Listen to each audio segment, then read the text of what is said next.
I'm walking with the Word in Endcliffe Park, Sheffield. I've been thinking about a verse I shared in my church yesterday. It's a really famous passage about love from Corinthians. The English Standard Version puts it this way: 1 Corinthians 13 verses 4 to 7, love is patient and kind. Love does not envy or boast. It is not arrogant or rude. It does not insist on its own way. It is not irritable or resentful. It does not rejoice at wrongdoing, but rejoices with the truth. Love bears all things, believes all things, hopes all things, and endures all things. I'd love to get into the details of these verses today and go through each part, but I want to start off with a general introduction today. What can we take from these verses? What are they meant to be? Well, in the context, Paul is challenging the entire church to live love-filled lives and to practice their spiritual gifts in a loving way. Often these verses are used to encourage married couples for love in their relationship, and there's a lot that we could take into our marriages and into our relationships. But the challenge is for our whole lives to be love-filled lives.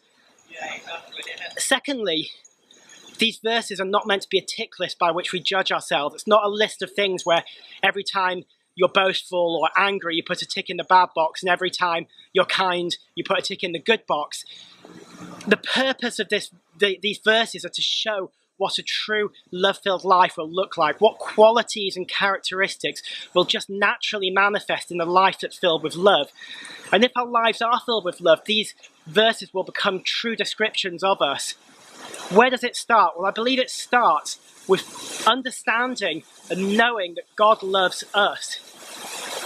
The Bible puts it this way: it says that we love God because he first loved us, because God is love. God has all of these qualities, and as we fall more deeply in love with God through Jesus, these qualities will begin to manifest in our lives more holistically, more fully, more truly, more deeply.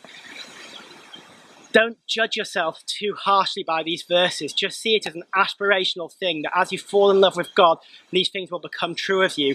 A final challenge over these verses is not to use them to judge other people. It's very easy to measure other people by them and say, I don't think such and such loves me because they got angry, or I don't feel loved because of this or that. It's not meant to be that way. In fact, that's not a loving way to understand these verses. These verses are intended to be a challenge for us. Each person individually should be looking inwardly when they hear these verses. An American friend and pastor once challenged me and said, what happens if you change love for Pete? Does that sound like a description of me? And I realized it doesn't. And he wasn't saying it to make me feel bad. It was just a way of pointing out these verses are meant to challenge us personally and not be used to measure others.